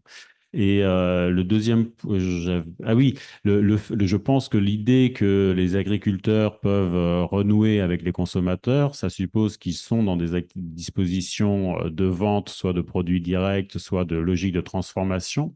Et là aussi, je pense que la transformation du groupe agricole, elle n'est pas innocente du point de vue des attributs sociologiques, parce que c'est pas la même chose de produire, d'être un technicien de la terre, un gestionnaire d'une exploitation, et d'être un commerçant avec des dispositions d'attente, de sourire, de construction d'un savoir commercial qui n'est pas pleinement intégré dans les formations agricoles aujourd'hui. Et ça va souvent avec une division genrée du travail. On va donner aux épouses, aux compagnes, aux femmes ce rôle. Alors, c'est une autre forme d'assignation, alors, domination ou pas, on ne sait pas. Si ce que ça se trouve, elles sont heureuses d'être dans cette partie-là, alors qu'avant, elles étaient sur la ferme, sur les tâches plus domestiques de la ferme. Là, elles se retrouvent sur les tâches commerciales et les tâches de gestion quand les hommes sont dans les tâches de production dans les exploitations. Merci de votre exposé. Bon, dans la première partie, vous avez très bien exposé ces passages, ces transformations du paysan en agriculteur. Mais je pense que derrière ça, il y a eu un changement technologique radical, très fondamental, que probablement il a conditionné ces passages du paysan à l'agriculteur. Et tout d'un coup, l'agriculteur, il se trouvait dans la porte de son exploitation avec des engrais qu'il ne connaissait pas, des produits phytosanitaires qu'il ne connaissait pas, des tracteurs. Il y a eu un changement radical. Et au niveau des écoles, on a laissé tomber des molons, les livres d'agronomie, et il a fallu s'accrocher au traité de fertilisation, les NPK. Et les NPK, ça passait partout et on a oublié l'agronomie fondamentale, surtout la biologie des sols. Tous les chars des biologies des sols des écoles d'agriculture, elles sont disparues. Bon. Et tout d'un coup, soit par les professionnels, enfin, les paradigmes précédents, on peut très bien les représenter avec les logos de la FAO. Fiat Panis, fais du pain et tais-toi, on parlera d'écologie plus tard quand les gens ils seront mangés, quoi. Et tout d'un coup, soit, je pense que de façon simultanée, les professionnels, les agriculteurs et les consommateurs, ils commencent à demander autre chose. Et il vient cette transformation que vous avez déjà expliqué tout à l'heure. Moi, j'ai entendu au niveau des écoles, l'ingénieur, il est formé autrement. Mais ma question, c'est vous, que vous êtes ingénieur et en même temps agriculteur, la profession d'agriculteur, comment elle perçoit ces changements radicaux? Est-ce qu'ils suivent? Est-ce qu'ils sont encore ancrés dans les modèles précédents? Est-ce que vous pouvez nous éclaircir sur ces problèmes? Moi, je pense que de toute façon, il y a une prise en compte des agriculteurs des questions environnementales, c'est certain, puisque de toute façon, ils sont soumis aux normes, on en a parlé tout à l'heure. Alors, ça avance peut-être pas assez vite, mais je pense que ce qui a été dit tout à l'heure, les personnes hors cadre familial ou diplômées feront plus attention à ces questions de changement de pratique que à des fils d'eux qui s'installent sans remettre en cause le modèle du père et donc reproduire le même type de production. Il y a aussi le rôle des conseillers dans les chambres d'agriculture ou les conseillers privés ou des coopératives qui est important. Donc, c'est aussi ça qui doit changer. Dans les tâches de l'exploitant agricole, dans une perspective un peu de long terme historique, il y a eu une montée en gamme quand même assez importante. Il n'est plus simplement à un manuel du vivant qui sait semer de manière automatique ou plus un peu un bricoleur de ses machines. Il est devenu un technicien assez, comment dire, développé à la fois sur des aspects mécaniques sur son matériel, sur les aspects agronomiques et la maîtrise justement de ses sols et des différents types d'intrants qu'il doit y mettre et tout ça. Donc il y a une montée en compétences vers plus des profils de techniciens que des profils d'ouvriers.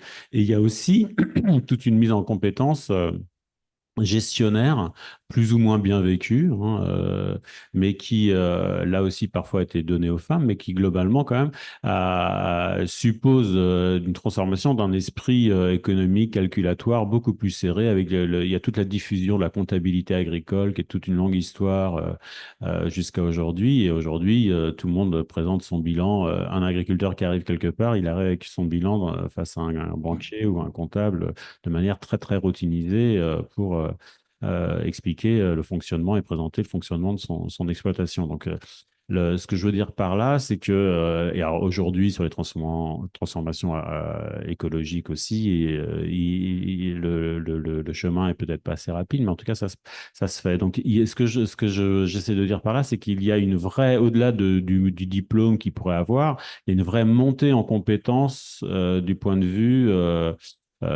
disposition culturelle, à l'abstraction, bien au-delà du métier manuel, matériel de départ qu'était l'agriculture. Il y a cette complexité de la diversité des compétences qu'il faut tenir à la fois du gestionnaire jusqu'au manuel qui va être capable de refaire partir un tracteur bien en peine sur un aspect simplement mécanique. Et c'est une très forte diversification de compétences hein, qui a été demandée à l'exploitant en 50 ans.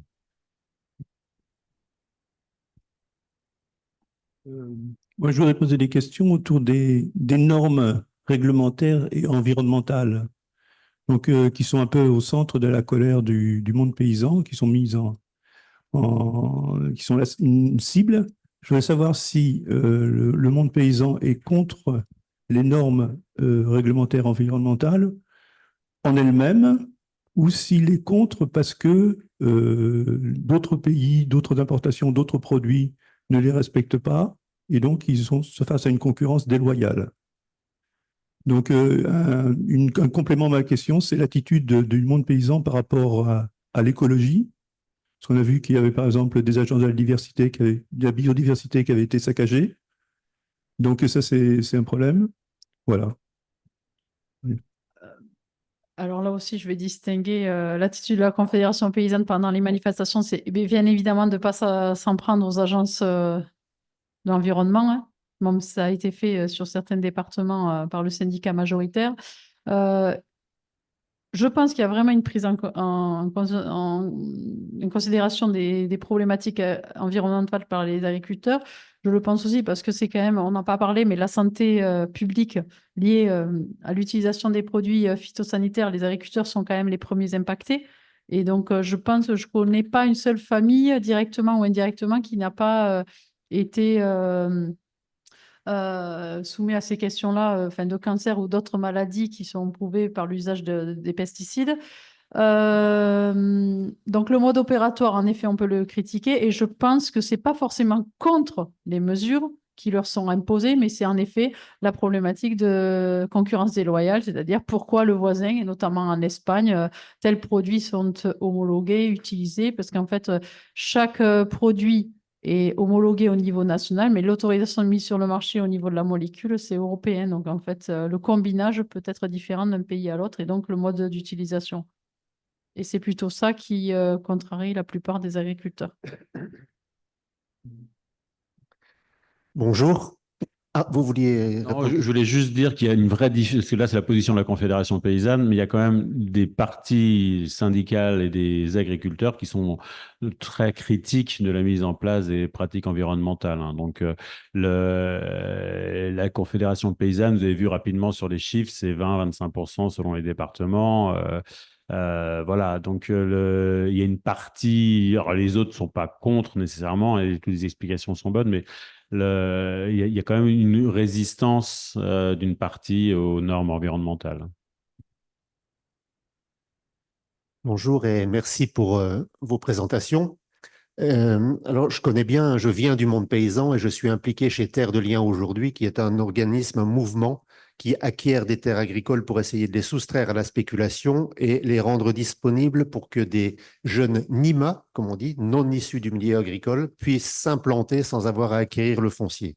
Donc, je connais bien, mais j'ai quand même encore appris quelque chose là aujourd'hui et je voudrais vous faire 3 remarques. Et si vous pouviez revenir dessus, monsieur, vous avez dit qu'il y avait pas tellement de suicides dans les années 1900 dans le monde paysan. C'est intéressant, je découvre ça. Est-ce que vous pourriez revenir dessus?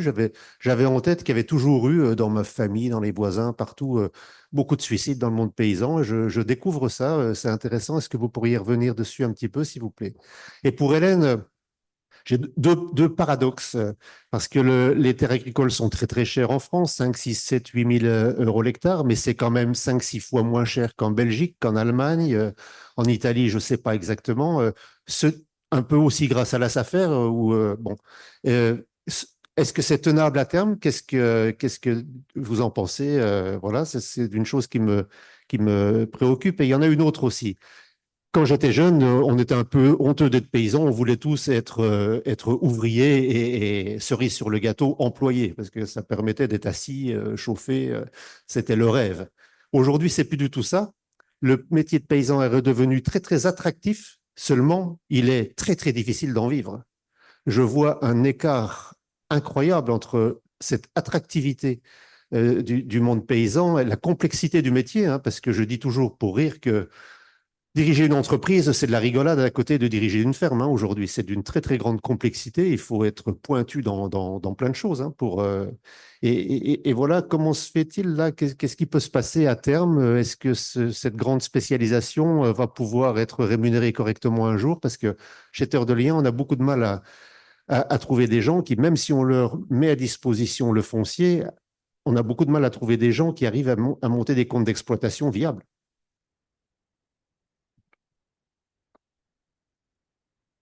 Alors moi, je vais défendre l'idée que bien évidemment, le métier de paysan est viable. Je ne serais pas là aujourd'hui. J'ai fait un autre métier par le passé. Donc, bien évidemment que c'est une activité qui peut être rentable. 130 hectares aujourd'hui, on est 4 emplois temps plein à vivre. Donc, si on ramène à la surface, c'est quand même honorable. La problématique, après, c'est l'attrait. En effet, c'est un métier qui peut être attrayant, mais qui a ses contraintes. Là, une nouvelle fois, on va différencier aussi la quantité de travail en fonction du type de production que l'on a sur nos fermes. Et ce qu'on constate aussi, c'est qu'il y a pas mal d'installations qui se font de façon collective, mais qui ne tiennent pas. Donc là, je pense que c'est plutôt de l'ordre de l'humain que du fait que le métier ne soit pas rentable. Donc avoir des profils quand même, parce que je réinsiste, on travaille avec du vivant, donc on a des aléas. Il y a une année qui peut être meilleure que l'autre, donc il faut faire face à ça. C'est pas des revenus qui sont réguliers, mais il faut tenir dans le temps. Moi, ce serait le conseil que je donnerais. Et d'être bon gestionnaire. Le prix à l'hectare, donc on est plutôt sur du 10 000 € l'hectare. Plutôt que du 5, parce que 5 000, ce serait vraiment la valeur agronomique. C'est-à-dire que moi, demain, si j'achète du foncier, pour qu'il me soit rentable d'un point de vue agronomique et que ça rentre dans mon coût de revient, c'est plutôt 5 000 €, la valeur agronomique. Donc, il y a quand même un delta de 5 000 € de plus de surenchère, de spéculation, enfin, on peut appeler comme on veut. Ce que font les autres, honnêtement, les Allemands, les Belges, le prix est peut-être plus cher, mais ils ont peut-être un autre coût de main-d'œuvre aussi, qui peut justifier un coût plus cher du foncier. Et plus d'agro-photovoltaïque aussi et de méthaniseurs.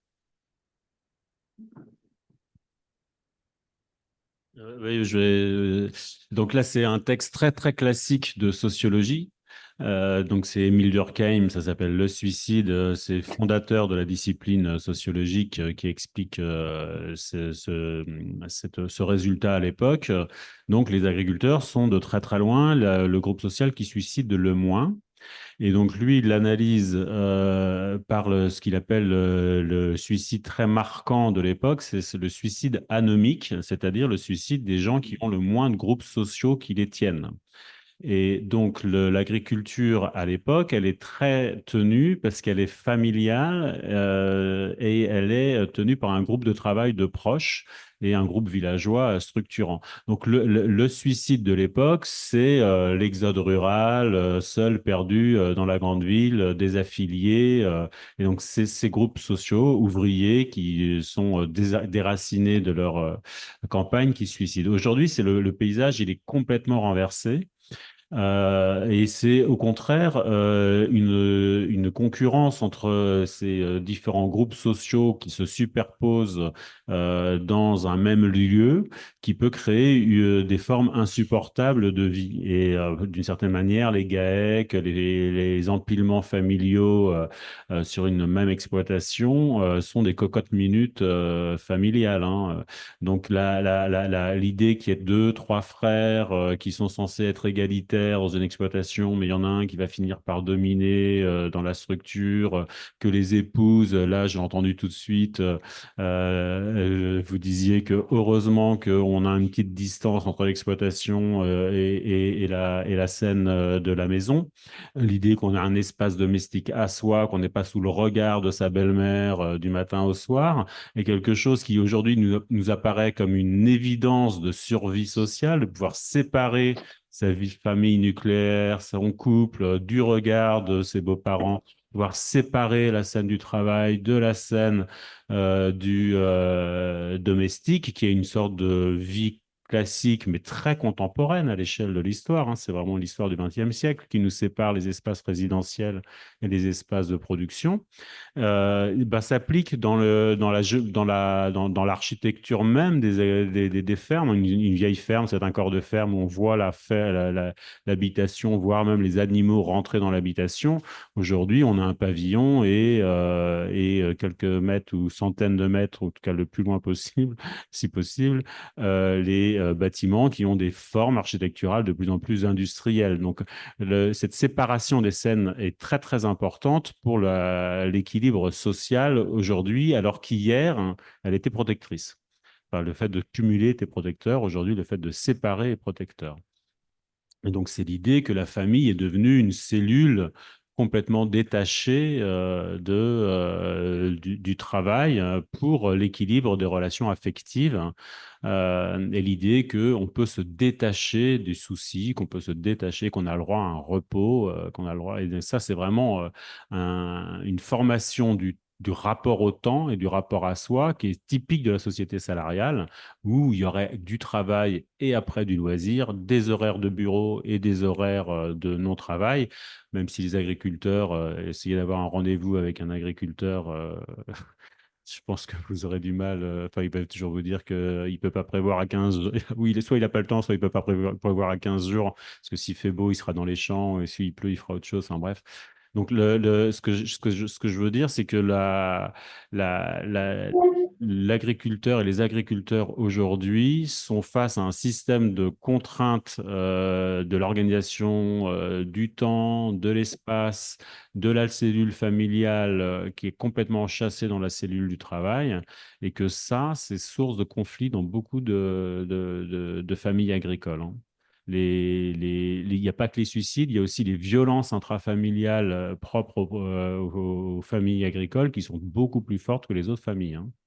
Donc et ça, les syndicats ne vont pas particulièrement le mettre en avant, mais c'est un fait social, hein, les violences intrafamiliales agricoles. Enfin, agricoles dans les espaces ruraux aussi en général. Il y a une question à distance. Je crois que Roger voulait reprendre la parole. Oui, merci pour toutes ces interventions et explications. Je voulais revenir sur ce que tu disais, Hélène, tout à l'heure à propos des circuits courts et des circuits producteurs vente directe. C'est un élément essentiel. Bon, j'en connais pas mal autour de la ville de Toulouse. Ça demande une certaine organisation et surtout, ça implique qu'on ait affaire à des exploitations de petite dimension qui soient diversifiées en termes de variété de production et qui utilisent mieux la terre et notamment qui puissent utiliser les produits agricoles et les produits animaux, les uns permettant d'améliorer la qualité des autres par les intrants qu'ils vont pouvoir fournir à la terre. Et Par contre, je voulais revenir sur notre problème concernant les haies. Actuellement, enfin, par moment, on parle beaucoup de la réinstallation de haies qui vont protéger les sols, qui vont retenir l'eau de l'intérêt d'eux, etc., que sans doute vous connaissez bien. Et en même temps, j'entends dire qu'il y a des centaines, voire des milliers de kilomètres de haies qui sont détruites tous les jours. Alors, je ne sais pas où est le paradoxe, alors qu'on finance dans certaines régions, en Bretagne par exemple, la replantation des haies. Il y en a une quantité qui sont détruites en permanence et qui est assez extraordinaire. Est-ce que vous pouvez éclairer la question? Merci. Alors, je me permets de te tutoyer puisqu'on se connaît, mais si tu vois des haies détruites, tu peux appeler directement ta DDT. Parce qu'honnêtement, avec la PAC, normalement, on n'a plus le droit d'arracher une haie, sauf peut-être cas exceptionnel, mais création d'une bassine peut-être, mais non, il n'y a pas lieu d'être qu'on puisse créer des haies. Et en effet, on pousse plutôt à l'agroforesterie, à la replantation d'arbres et de haies. D'accord, merci. Bonsoir. Moi, j'avais une question pour rebondir un peu sur ce que monsieur avait dit au niveau des techniques de travail, du matériel, tout ça. Et j'irai un peu plus loin en vous demandant votre avis sur ces fermes verticales, autonomes, dirigées bientôt par des IA. Finalement, c'est quoi vraiment l'avenir de notre agriculture si on tend à ça? Parce que, comme vous disiez, monsieur, aujourd'hui, les agriculteurs, ils se sont professionnalisés, ils ont des compétences qu'ils n'avaient pas hier. Mais jusqu'où on va, en fait? Jusqu'où, finalement, c'est bénéfique pour nous, l'homme, en fait? Qu'est-ce que l'agricultrice et le sociologue en pensent? Alors, ce type de structure, ça existe surtout en ville, donc ça peut peut-être répondre à des demandes, pourquoi pas. À partir du moment où c'est pas sur du sol inerte, c'est du sol vivant, on voit bien des apiculteurs qui remettent des ruches sur les toits en ville, donc pourquoi pas. Moi, je crois que de toute façon, l'agriculture, elle se fera forcément avec de l'être humain. On ne peut pas aller à l'encontre, même si on utilisera demain de l'intelligence artificielle, même s'il y aura des robots, il faudra toujours quelqu'un de toute façon pour piloter, ne serait-ce en maraîchage, des robots. Si ça peut aider à l'agriculteur de désherber, pourquoi pas? Enfin, on n'est pas contre la technologie, mais après, jusqu'où, moi, je ne peux pas vous répondre. Je n'ai pas une boule de cristal, mais de toute façon, il y aura toujours besoin de l'humain. Je ne sais pas s'il y a beaucoup de travaux enfin, sur l'agriculture urbaine, oui, il y a pas mal de choses, mais sur les éléments très prospectifs sur ce développement, je n'en connais pas, mais ben, c'est sans doute moi qui ignore pas mal de choses. Mais par contre, j'avais été frappé, il y a une très belle thèse qui a été faite sur l'élevage récemment et sur l'idée d'une tension entre rester éleveur ou être producteur de viande et l'idée que la robotisation, la mise en technologie par des caméras de surveillance du bétail ou par les robots de traite conduisait à du mal-être paysan ou du mal-être des éleveurs puisqu'ils perdaient une forme de relation affective qui est pourtant structurelle de leur métier. Et d'une certaine manière, c'était assez surprenant cette thèse, à quel point il racontait la difficulté, même s'il y a une rentabilité économique plus forte, la difficulté de ces éleveurs à se transformer en autre chose que ce métier qu'ils ont tant aimé et qui raconte un rapport très affectif avec l'animal. Et moi, j'avais été surpris de cette thèse. Donc, il s'appelle Jules Hermelin, si vous voulez voir ses travaux. Et je crois d'ailleurs que c'était une thèse financée par la Confédération paysanne. Et franchement, c'est très, très émouvant la manière dont il raconte ces rapports de ces agriculteurs. Et ça s'appelle La fuite en avant, cette thèse. Justement, la fuite en avant technologique de la grande taille et la souffrance de la transformation techniciste et distanciée de l'éleveur avec son bétail. Bonjour. Je vous prie, je vous prie d'excuser ma question parce qu'elle peut paraître anecdotique après tout ce que j'ai entendu.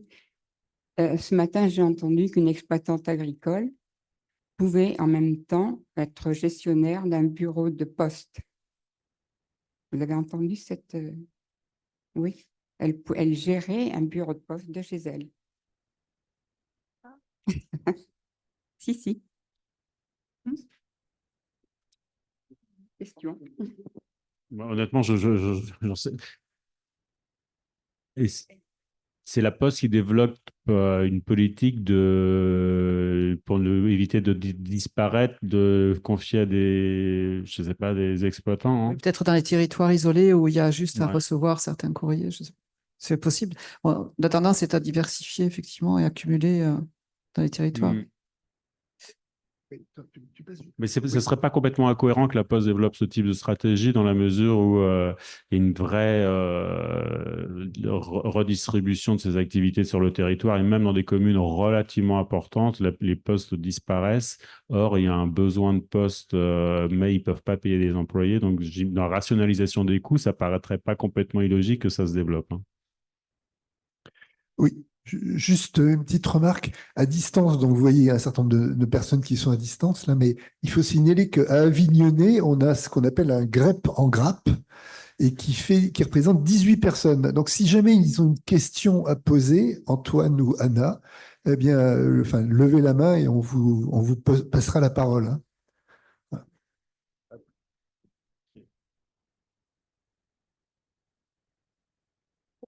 Merci beaucoup. Moi, j'ai une fille qui est apicultrice. Enfin, son mari est apiculteur et elle est sa femme. Et je reconnais pas mal d'éléments dans ce que vous avez cité. Et par contre, ils innovent, par exemple. On peut parrainer des ruches. Bon, ça, c'était anecdotique. Mais par contre, j'ai une question sur Entendez-vous l'écho, une émission sur France Culture hier, c'était l'agriculture est-elle une industrie comme les autres? Alors, j'aimerais pouvoir vous poser cette question comme ça, mais je la trouve scabreuse. Industrie ou activité lucrative ou un entrepreneuriat, je ne sais pas comment dire, mais je trouve que c'est quand même très intéressant qu'il y ait 1 heure sur la radio pour parler de ça. Et j'invite tous ceux qui s'intéressent suite à cette conférence à écouter le podcast parce que c'était vraiment très, très intéressant. Donc voilà. Et juste pour rappeler quand même, en 1900, la France comptait 65% de paysans et 3,6 il y a 5-6 ans. Et peut-être qu'il y en a encore moins maintenant. Voilà. Alors, je ne sais pas comment on va comptabiliser ça exactement parce qu'il faut de l'humain. Alors, est-ce une industrie comme les autres? Est-ce que vous pourriez répondre et même critiquer cette question? Parce que l'esprit critique, il peut se situer sur la façon dont on pose les questions.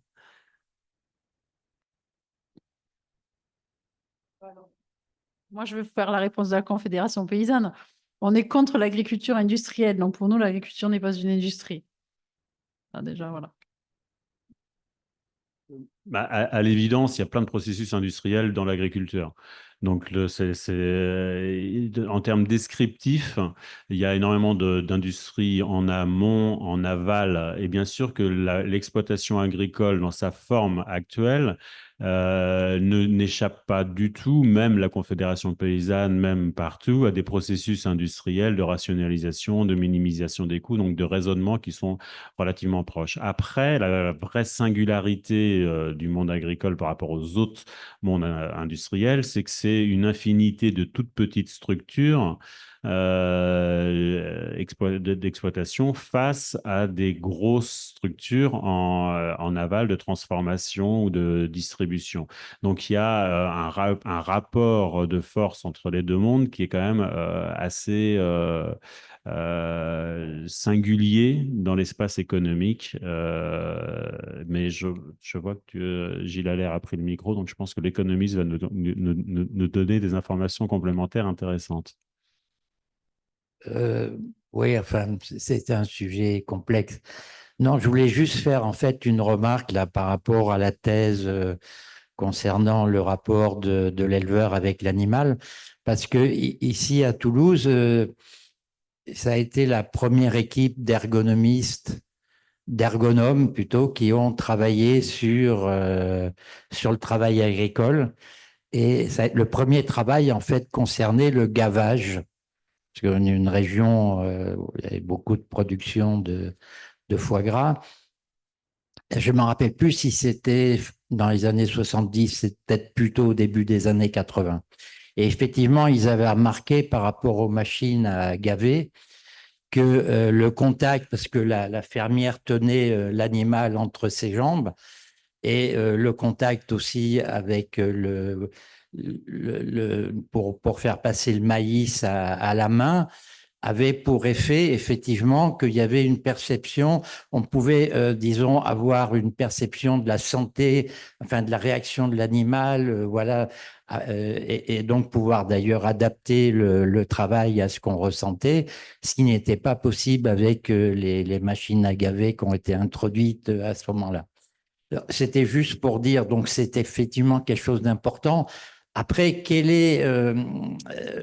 est-ce que c'est effectivement, in fine, un barrage à la transformation du travail? Je ne sais pas, parce que il n'empêche que les gros élevages, enfin, ou relativement gros élevages de plusieurs.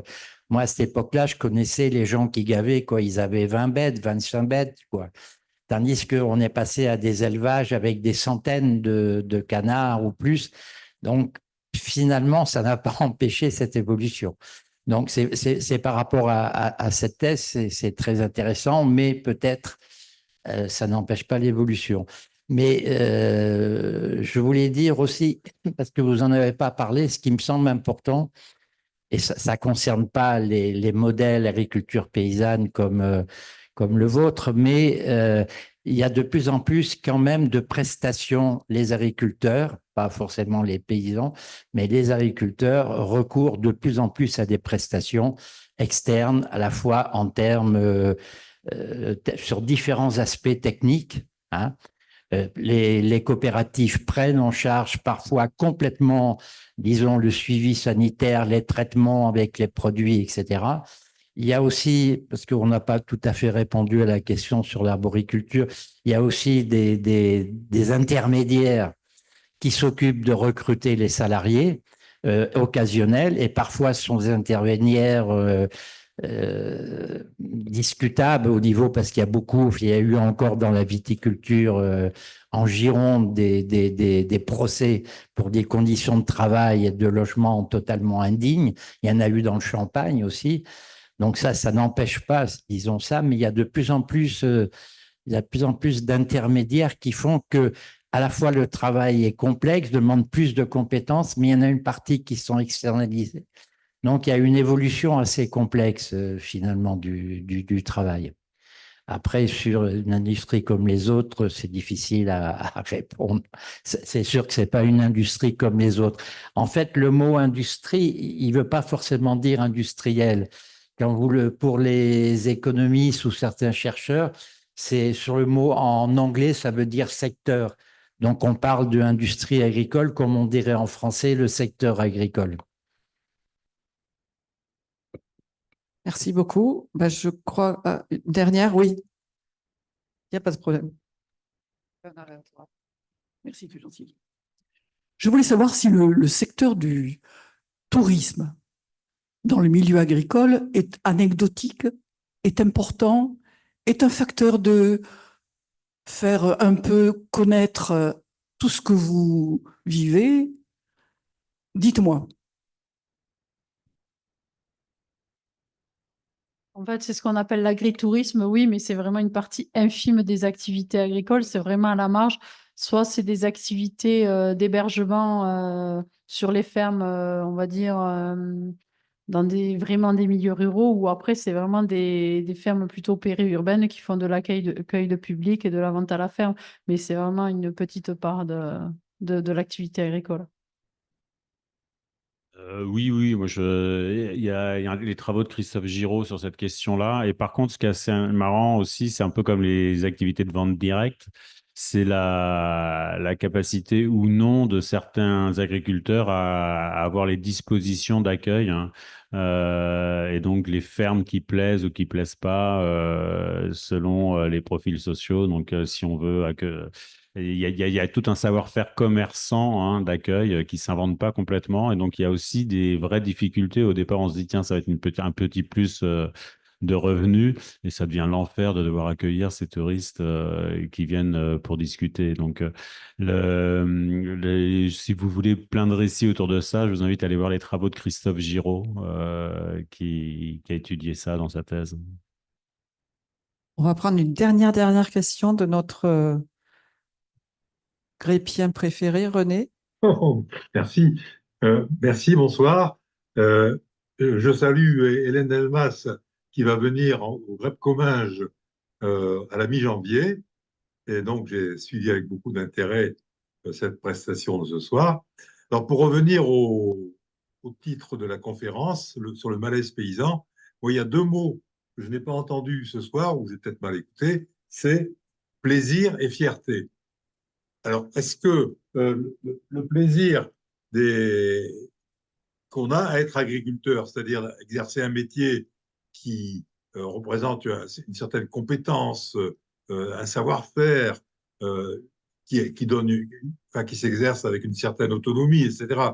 Donc, est-ce que le plaisir d'être paysan existe toujours, et la fierté, qui est la fierté de produire des choses de qualité, de contribuer au bon fonctionnement de la société et tout ça. Donc, est-ce que ces deux propositions, plaisir et fierté, se rencontrent encore dans le monde paysan d'aujourd'hui, ou est-ce que justement c'est leur disparition qui est peut-être à l'origine du malaise paysan actuel?